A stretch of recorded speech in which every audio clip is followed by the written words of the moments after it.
Low one, I think. Let's start. So this week, normal social affairs. So I'm going to run through some news that's been going on in the sector. And then our guest this week is Craig Baker, who is the Global Chief Investment Officer of Witan Pacific. He's also, and this is why we're talking to him, the Chairman of the Investment Committee of Alliance Trust. So he's the guy who's actually controlling that portfolio. And it's going to be quite interesting to find out what he's been up to. I think maybe the last couple of weeks that nothing much has been going on.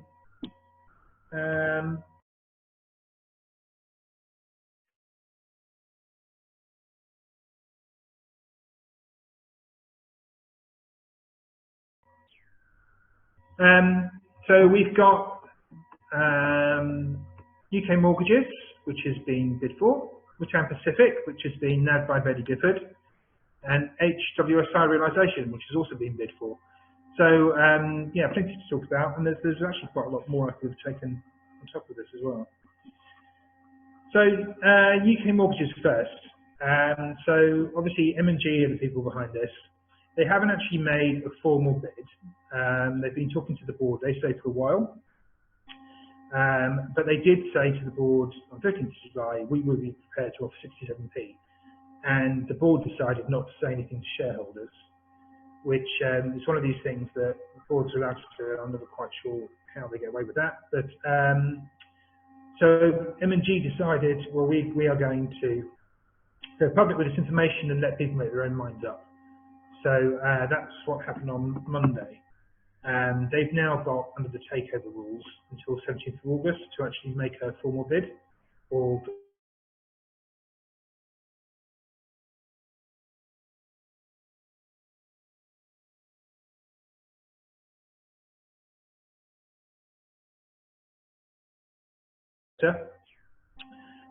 with a bunch of other funds who've had quite a kind of roller coaster ride in recent months, really on fears that we're going to see more defaults. Because it's invested in mortgages, it's got slightly different kind of risk characteristics to all the other ones that tend to be invested in loans to smaller companies. Things are starting to come back to normal slowly. So both Fair Oaks and Marble Point said this week that we're going to start paying dividends again. I think that's a good indication of what's going on. And it's interesting too that their discounts have closed quite a lot as well. But UK mortgages actually still in quite a chunky discount. It hasn't covered itself in glory since launch, and this is part of M&G's argument as to why it would be a good idea to somebody else to run it. You can see there the NAV returns are lackluster really, and definitely bottom end of this peer group over 5 years. Big sell-off in the SME credit that we've seen with the other ones. But the share price returns are all negative over periods, and that's obviously not going to endear it to its investors. Launched in 2015, so it's just 5 years old. It's managed by 24 Asset Management. It's investing in RMBS, which is residential mortgage-backed securities. So basically what you do is, and it's pretty easier to explain in the different portfolio, which is there.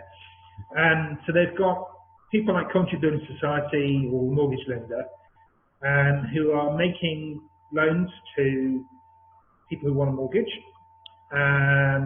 They're a mixture of buy-to-let and owner-occupiers, but just sort of skew towards buy-to-let mortgages. Once they've made the mortgage, they then sell that into a vehicle that's controlled by UK Mortgages Limited. And then once it's got enough of them, it packages together into a vehicle, and then it securitizes it. So what it does is it sells off the ownership of this vehicle to a range of investors in tiered levels. So at the top, you've got what they call the AAA rated tranche, which has got a very low interest rate, and it is protected because the ones lower down bear the first losses. So at the bottom, then you've got the equity tranche, and they're the people that take the initial hit, as in when things go wrong within the portfolio. Obviously, mortgages you'd hope would be a more secure thing, as I said, than lending money to companies, for example, because you've always got the house to fall back on. So as long as house prices don't dive off a cliff, you've got some security, and that normally gets you more comfortable with lending more money to them. As you know, most people quite happily have a 90% mortgage or 85% mortgage. So the loan to value ratios in here are relatively high for this sort of thing. The argument that M&G put forward for why it wants it is basically just it's a good fit between what we've got with our M&G Specialty Finance Fund, and they didn't really put forward an awful lot more, which is always a bit suspicious. They did bang on about how UK mortgages hadn't been delivering on its targets, but it's difficult to know what M&G would have done differently. My guess is that they're trying to snap it up now while everybody hates it, and then ride the wave as things turn better in that market. So we've got a combination of the stamp duty holiday, which could drive an awful lot of volume in that sector, could do, and much lower financing costs because that's what central banks have been trying to do. They've been trying to drive down interest rates, increase lending, so they've been driving financing through the system, and that's driving down the financing rates for these things. So UK Mortgages just refinanced its HL number 2 securitization. They said that the kind of financing rates they were getting were a bit more expensive than they were earlier in the year. It's reflecting the uncertainty that's going on now. But I think M&G would probably think that it's got access to finance that would let it refinance at even lower rates. And when you do that, you unlock quite a decent capital profit. And that's probably the attraction, I think. So their offer is 67p a share, which is 183 million quid for the whole company.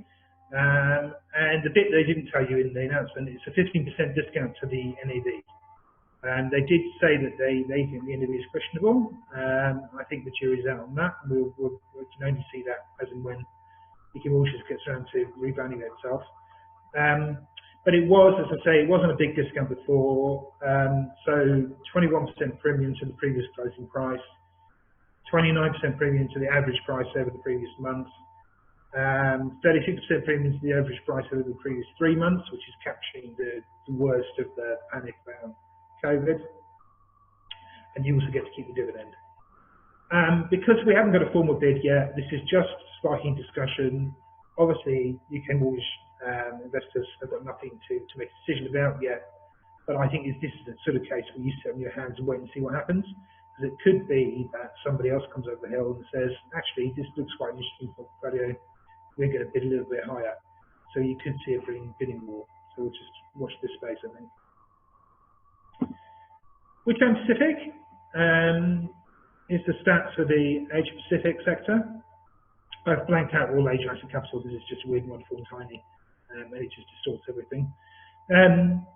You can see on here, so it's not huge, but it's a reasonable size, £222 million. Reasonably narrow discount since Baillie Gifford approached it, but it was a much wider discount beforehand.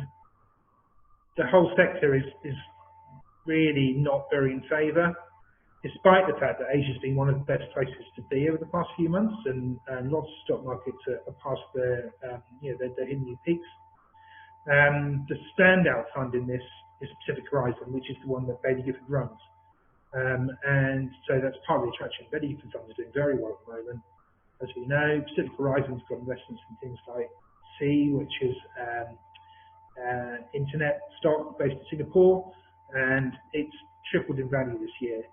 So that's been pushing up the NAVs of all of these funds. You can see this in the performance numbers, which I'll show you there, where Pacific Horizon is just so far ahead of everything else. It's ridiculous. Witan Pacific has not had a great history. You look at the 10-year numbers there, and it's bottom of the pile. Having Japan in its mandate hasn't been helpful for large stretches of time. It's a sort of hangover from the past. So if you go back to when I started sort of looking at these funds in the 90s, there were a mixture of Asia, including Japan, and Asia excluding Japan funds. and they were separated out into different sectors by the AIC, and that the including Japan sector dwindled until Britain was the only one left, and then it got merged in with the Asia Pacific sector when we did the sector revamp recently. And its shareholders, I think, have just lost patience with it because it just hasn't been delivering. So it's no wonder the board will trust you know for what to do. And Baillie Gifford looks like a good fit at the moment. So they're going to run it with a portfolio of 40 to 80 stocks. In common with other Baillie Gifford funds, it will have an element of unlisted securities in there, but it's not maximum 20%. If you remember, Scottish Mortgage is angry for more than that at the moment, so it's not going mad on that front. But their argument is that that gives you exposure to some companies that are growing quite rapidly but just don't want to list in the stock market at the moment, which makes sense. If you don't fancy this proposition, you can get out of Witan Pacific at a 1% discount. And it's going to be interesting to see whether the discount players that were invested in Witan Pacific, so people who just bought it because it was on a wide discount, go for that tender offer option, or if they hang on to it, hope it goes to a premium, and then sell out then. We'll just have to wait and see. The chairman the chair summed it up really, but the attraction of China.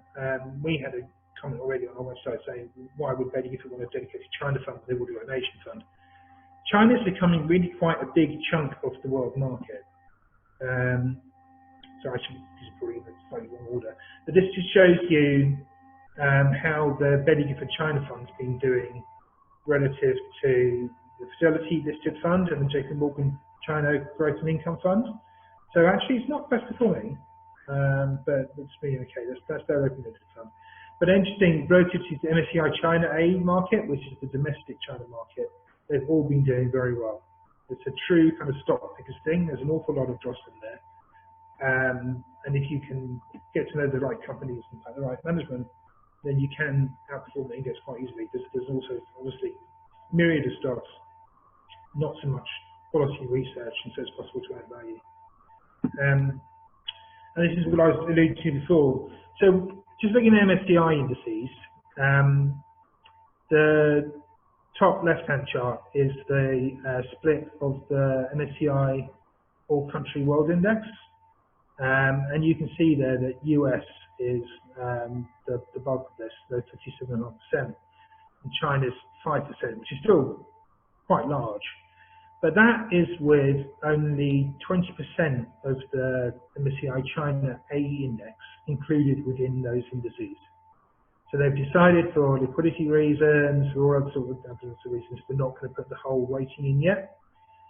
And the whole market cap of the China A-share market was $8.3 trillion US at the beginning of the year, which is about a quarter of the size of the US market. So if you put the full weight of the China A-share market into the world index, then that share would go up from 5% to about 20%. And that just gives you an idea of why you might want a dedicated fund, because it's just going to be so dominant, it's going to dwarf Japan. And we had the debate years ago about stripping Japan out of Asia because it was so dominant. When China gets to that sort of state, you think, well, maybe we're going to be looking at Asia funds, excluding China and Japan. We'll just have to wait and see. And then dedicated China funds. And to be honest, there's only going to be 3 of them. There are 3 Vietnamese funds, but I think there's 4 Indian funds. There are loads of US ones. There's definitely room for more China funds. I think even beyond Baillie Gifford's, we can even see new launches. And the chart at the top and the sort of bottom right-hand corner is just to emphasise that of Asia, if we did this adjustment of the indices, then China would so dominate this, it would just be daft. Okay, HWSI Realisation, which is what was Hadrian's Wall, is one of the direct lending funds of the debt sector. So we split the debt sector up into 3 last year. So we were looking at the securitized lending, structured lending funds earlier on. This is the ones that are making direct loans to people or to companies. And Hadrian's Wall within that seemed to be doing okay to start off with, but you can see just from the share price, it launched a pound and now the NAV is 62p and the share price is 54. It hasn't, obviously something's gone wrong. And it also isn't very big. And this is another reason why the board thought, we've got to do something about this. You can see in the performance stats here, you've got the effect there of the bid on the one-year share price that's shot up. But actually, the long-term numbers aren't great. This is actually newer than the other ones. This is June 2016 launch. It chunked along quite happily, really, trading at a premium for most of its life. And then in autumn of last year, they began to warn that we had problems with a couple of really quite big loans that were to this wood pellet business, biomass premium fuels. Now, I don't know what problem is with wood pellet businesses, but it's interesting because Riverstone has just refinanced a big business, Enviva in the States, which is doing the same thing, but obviously needed bailing out. And I've read of more going bust.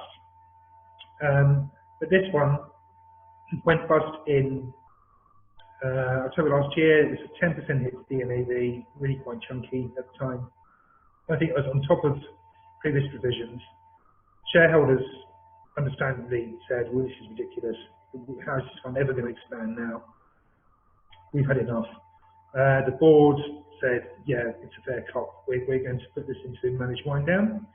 So that meant gradually realising the loans, which is the same thing that's going to happen now to what was SQN secured income, and probably the, I'll try to get this one right, I think it's the C shares of SQN Asset Finance as well. So it's just a gradual managed wind down. And with all of these things, because the loans are quite long dated, it's going to take quite a long time. So it's therefore quite fortuitous that this group has come along and said, actually, we're just going to bid for the whole portfolio. They've bid 55.5p. Everybody said, yeah, this is wonderful. The board have all pledged their shares. Over 75% of the registrars pledged their shares. No wonder that the price was a huge premium to the last closing price, just because investors just really didn't believe in the NAVs of this thing. So that QBet are picking this thing up at 11% discount to the NAV. And the only thing that I thought on all of this, and I made a comment on the news post at the time, is perhaps we're a bit too pessimistic about some of these funds, and some of these discounts are a little too wide. But the trouble is, though, it's so hard for us as individual investors to work out what the true value is of the underlying loans and how they're really doing, because we just don't have enough information. So it'd be a risky, it's a risky bet to go piling into these things and hoping that there's more bids coming on the way. So that wraps up my bit of this. So we're now going to bring Craig in. Craig, can you talk? Are you unmuted? Yep, I'm on. Can you hear me? I can hear you. Very good. So very pleased to talk to you this morning. We've got some slides. I don't know what you would do. Do you want to sort of whistle through them, or do you want to sort of dive in? Happy to do that. Would you like me to tee up who I am, who we are at Willis Towers Watson? Yeah. So, as you alluded to, I'm the Chief Investment Officer at Willis Towers Watson, and we are responsible for managing the Alliance Trust, which we took over about 3.25 years ago, so April 2017. But probably many of you aren't aware of who Willis Towers Watson are, because our roots are very much in the institutional investment space. So maybe if we just go to the first slide after this title slide, and what we've done there is try to bring out who Willis Towers Watson are and put a bit on meat on the bones there. So ultimately, we advise around $2.5 trillion of assets across the institutional space. So our clients are primarily the world's largest corporate pension funds, insurance companies, sovereign wealth funds, wealth management companies and family offices. But pension funds very much a large part of the assets that we would advise on. And then we also manage $148 billion along similar kind of lines to what we're doing at Alliance Trust, and I'll go into that in a bit more detail. But as I said, what we really have done with Alliance Trust is to bring some of the things that are the leading edge approach within institutional space to the retail market of the UK for the first time. And so that was the principle behind what we were doing. I'm the Chief Investment Officer of a team that's around 1,000 people, investment professionals. Willis Towers Watson is more like a 40,000 person organisation, but about 1,000 are focused on investment, and I'm the Chief Investment Officer there. And Alliance Trust benefits from a big research team of about 100 people that just research investment managers around the world. So maybe if we go on to the next slide, it's worth just explaining what the approach is at Alliance Trust since we took over. As I said, we took over April 2017. At the time, Alliance Trust had a single internal investment manager, Alliance Trust Investments.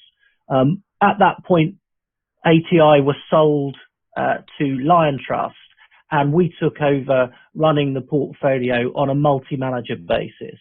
And over time, it's moved to, back to its heritage of a pure equity fund. And so when we took over, there was probably about 10, 12% of the portfolio that were in legacy investments in private equity, real estate, and a few other things that were less liquid.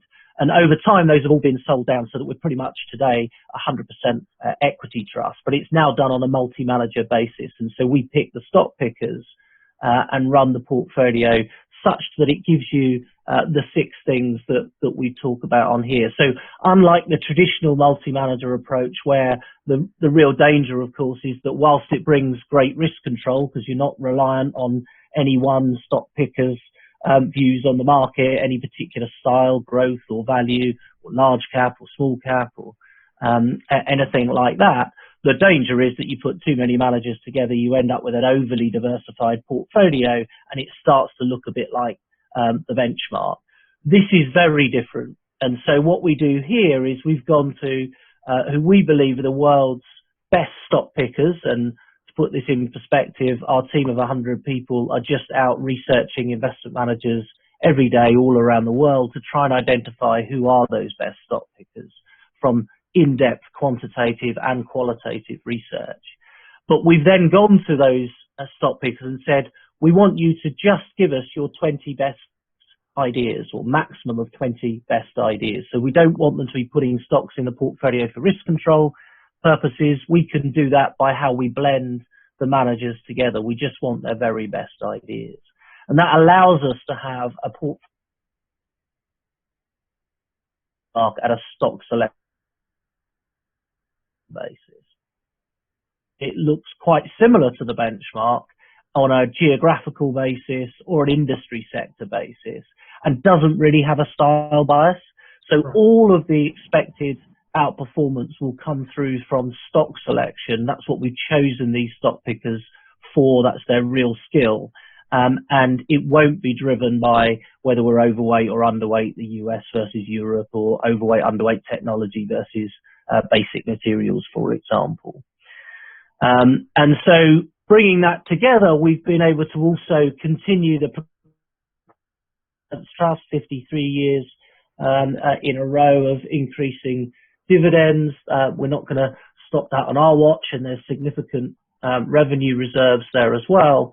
But we've also brought in a strong sustainability approach as well. And so all of the managers have to have proved to us that they embed environmental, social and governance factors into how they research the companies that they invest in. And then we also monitor the carbon metrics of the portfolio, how it looks relative to the benchmark, and it's got much lower carbon intensity, much lower carbon emissions than the MSCI All Country World Index, which is the benchmark that we go against, for example. But we're also ensuring that the managers are engaging with the companies. So we employ an engagement overlay specialist, EOS, at Federated Hermes, who are one of the largest in the world, who will actually engage with the companies on our behalf to put pressure on them to be best in class on those E, S and G factors.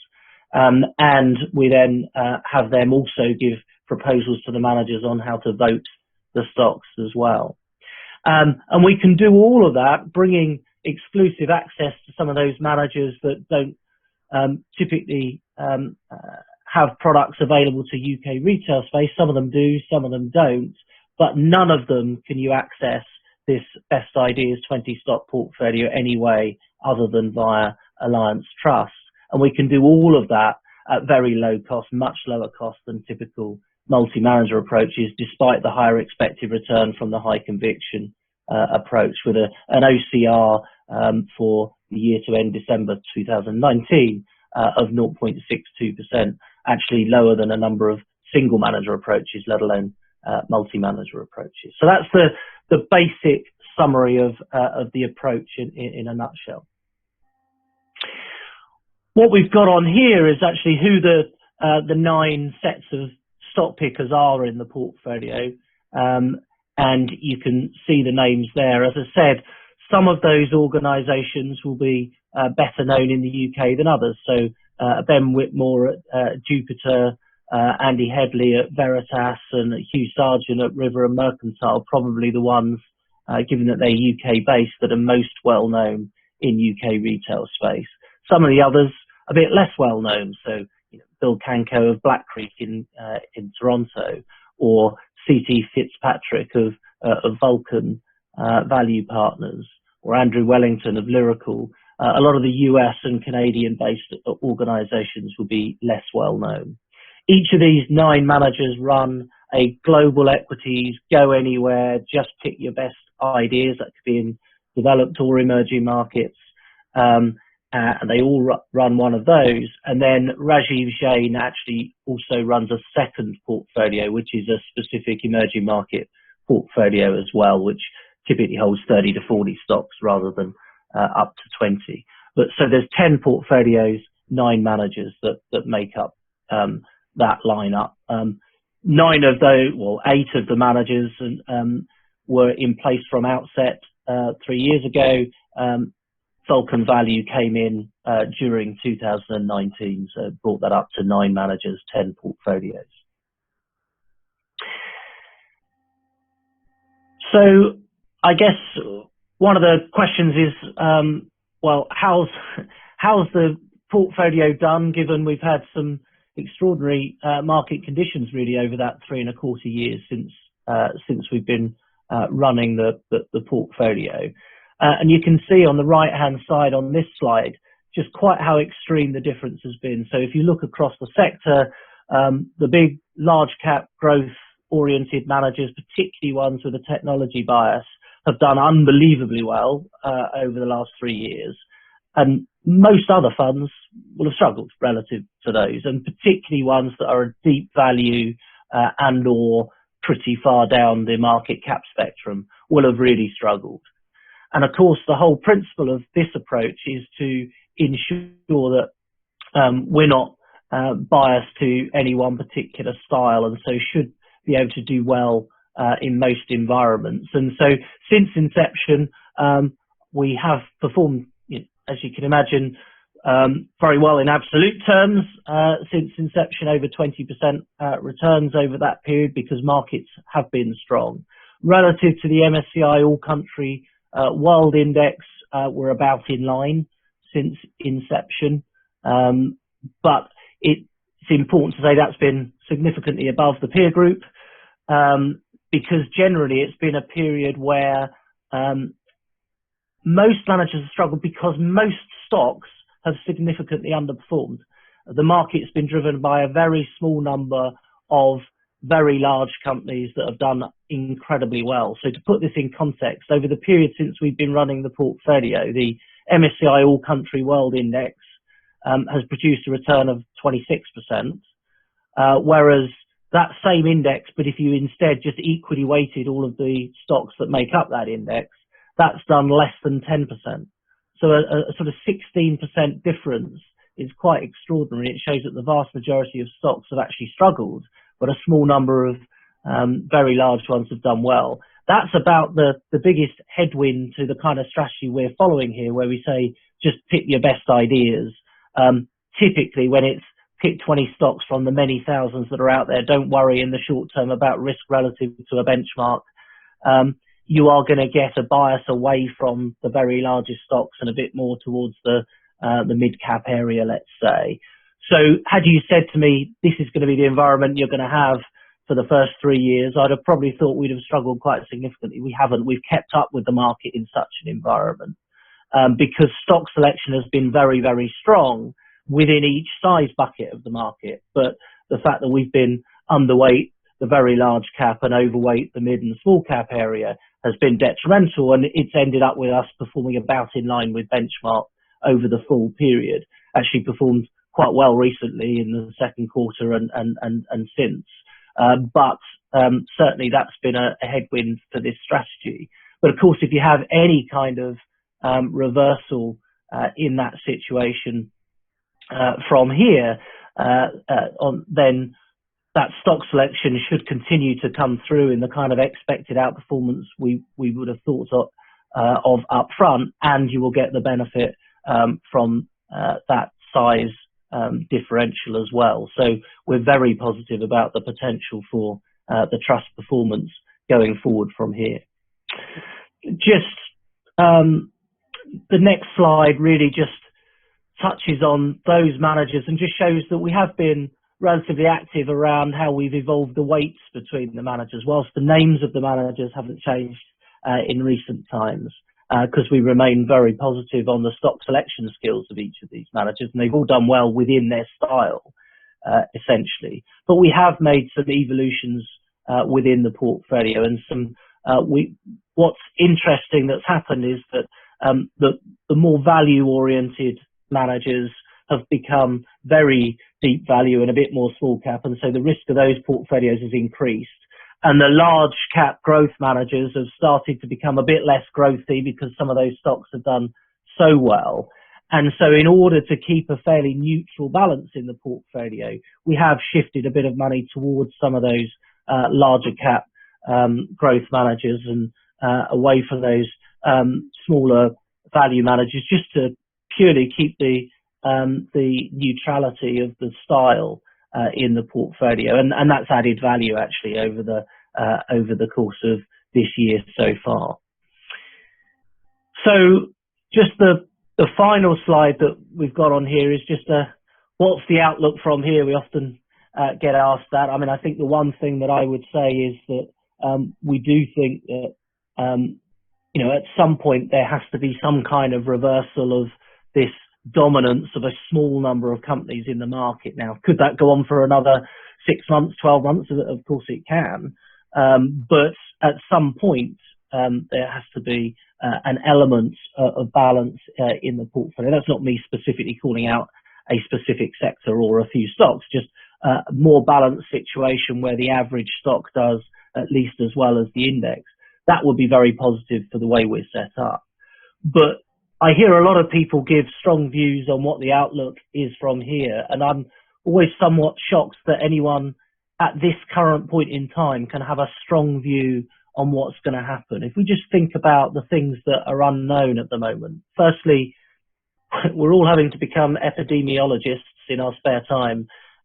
Even the experts don't know what's going to happen in terms of the pace of the first wave of the virus in each country, let alone what's happening with spikes in a second wave. And we certainly don't know what's happening on therapeutics. I mean, obviously, a lot of work is going in on the vaccine side, and actually through some of our other funds in other asset classes, we're invested in some of the organizations that are doing well in coming up with vaccines for this approach. But nonetheless, we don't know yet what the side effects of said vaccines would be. We don't know how long immunity would last. We don't know how easy it would be to get that available to everyone once it is available. We don't know the timing on it. We also don't know whether governments are going to put more weight on getting the economy back to work, or whether they're going to put more weight on keeping the R rate down in the virus. We don't know the financial impact realistically of the extreme policy stimulus we've seen. This is the biggest stimulus we've seen from central banks and governments in peacetime. No one can really know with any certainty what effect that's going to have.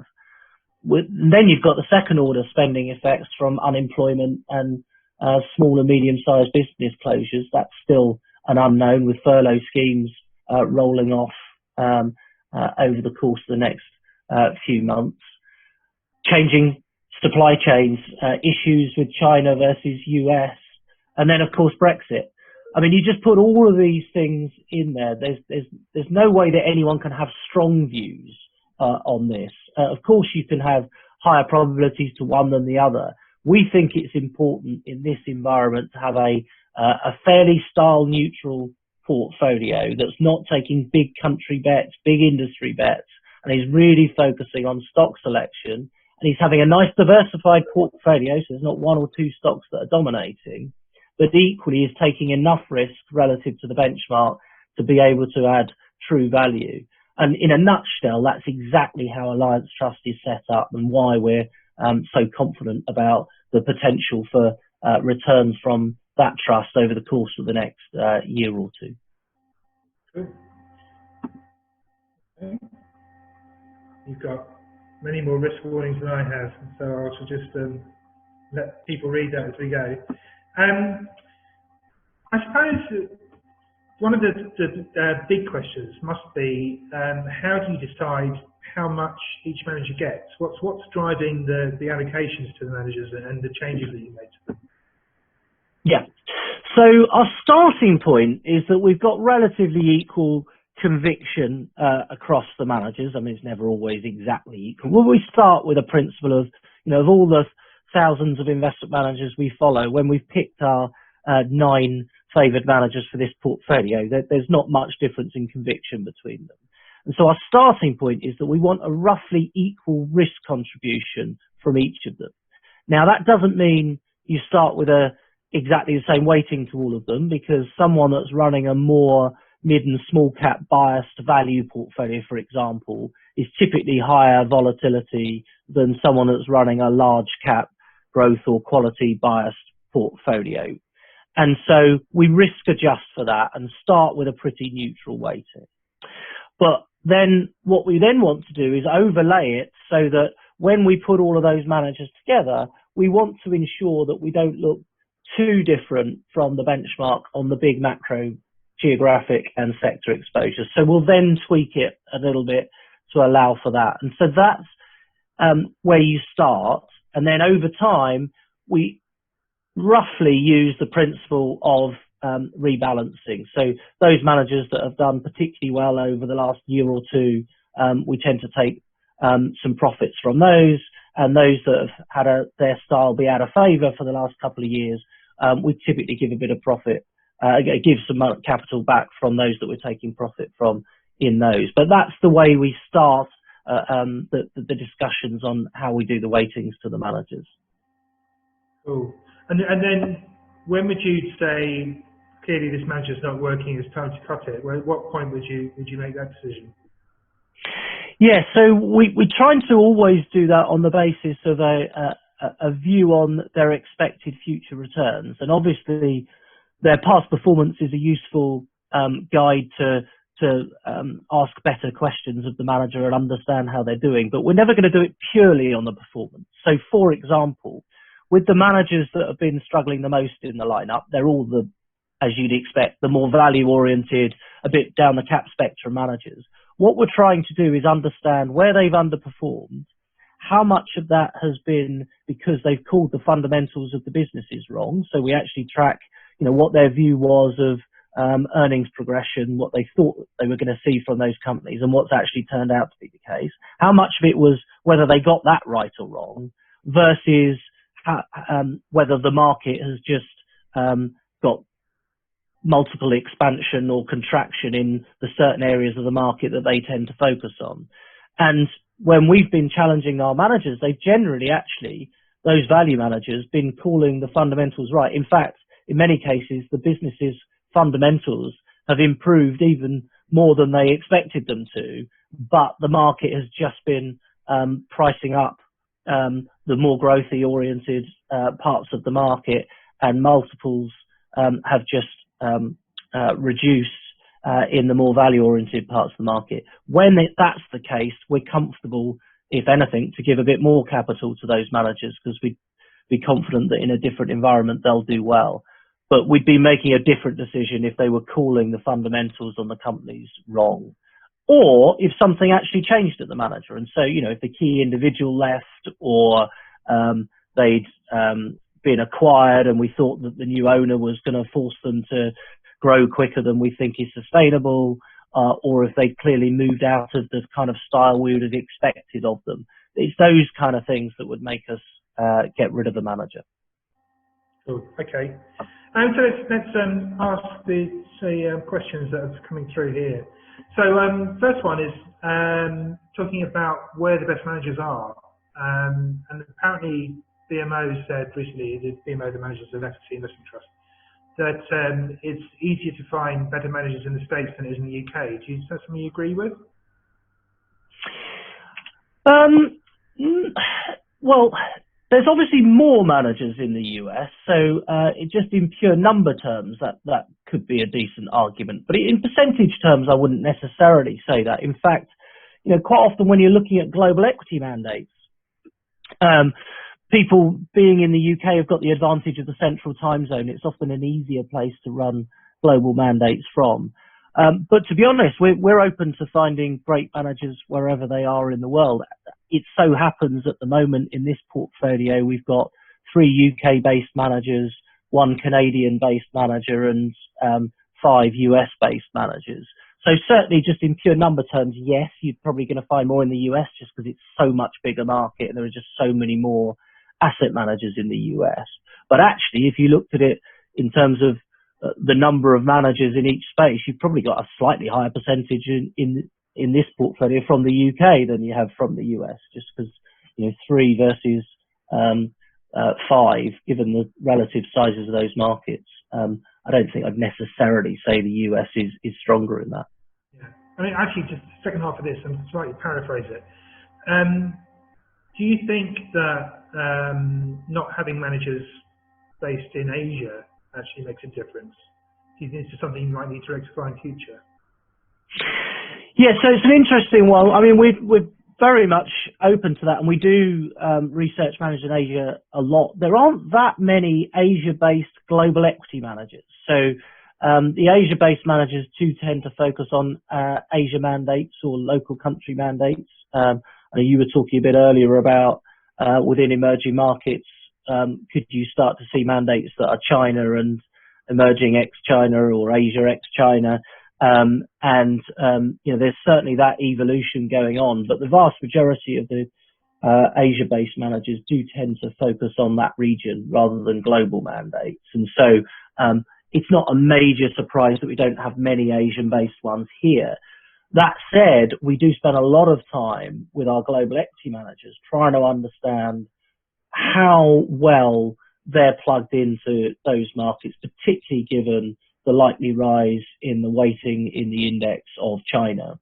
Rajiv Jain, in particular, we think is very strong in Asia, and his background, he comes from Asia, but he's the one that runs a specific emerging market portfolio for us, and so he's very strong in that space. And a number of the others are pretty strong in China, particularly, and particularly with some of the Chinese technology companies, and so we do have exposure to those in this portfolio. Right. How do the managers get paid? Is it just a base fee, or do they get performance fees? So we've done this as a base fee, and not a performance fee. And it's interesting. We actually think for this mandate, for a long only equity mandate, typically what happens is that you end up just paying a lot more money in performance fee structures. You're effectively giving the option value of that to the asset manager. And so we think it's better without that. And we've been able to get what we think are some of the best stock pickers in the world, and we haven't had to compromise at all, and get that at very low fees, much lower than elsewhere, because of our buying power with, you know, a few trillion assets under advice. We can get the managers to do that because they're keen to work with our wider client base as well, and so we're effectively buying in bulk for Alliance Trust in that sense. So we've been able to do that much more efficiently through a simple ad valorem fee. Oh, okay. Dividend. So I think in the interims yesterday, you actually upped the payment. So you're on track for 54 years of rising income. Correct. Do you think some of that's going to come out of revenue reserves? Is that a possibility? Yeah, that's a possibility this year.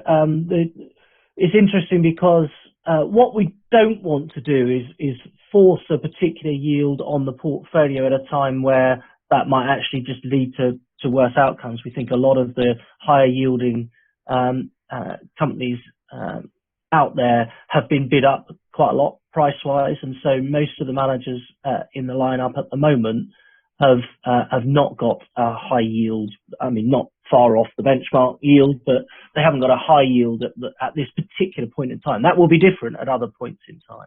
What we don't want to do is have to force that because of the implications that's going to have on the capital appreciation of those companies and hence the ultimate total returns on this portfolio. However, the big advantage of Alliance Trust is that relative to most in the sector, it's got significant revenue reserves. So that really isn't an issue. We can carry on at the current yield on the portfolio and paying the progressive dividend for a number of years without that being an issue at all. And of course, over time, there'll be periods where actually the yield on the portfolio is much higher because those parts of the market will look more attractive to the underlying stock pickers. This might be sort of a question for the board of you, but I'd be interested in your view. Given that the need for income and it's very hard to get from cash and bonds and all that sort of stuff, do you see merit in trusts, maybe Alliance Trust, actually committing to pay a higher level of income using capital profits? I know there's the taking powers to do that sort of thing, and actually shifting maybe to the global equity income sector. Is that something that you think would make sense? Well, I think it's definitely more a board question than our question in all honesty. But I think, as we look at it, there are plentiful reserves with Alliance Trust, both the current revenue reserves and the potential to increase those before even looking at capital side of things.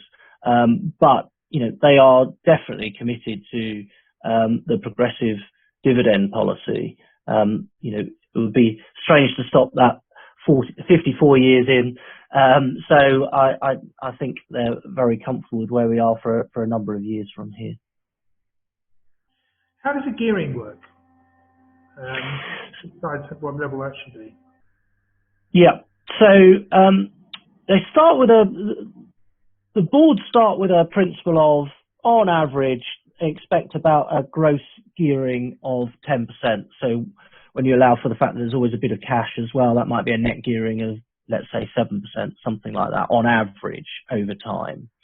They then say to us, well, 10% is the average. You can go a bit over, a bit under, depending on your views on markets. But if you want to go a long way from that 10%, then that's a board decision. Come back and ask the board, and they'll decide whether they want to do it. So what's happened?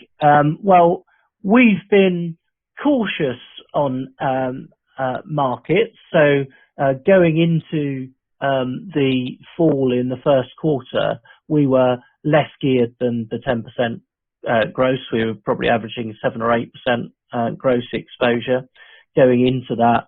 And I think we then had the lowest exposure, as I say, when we went into that, and then increased the exposure as the market fell.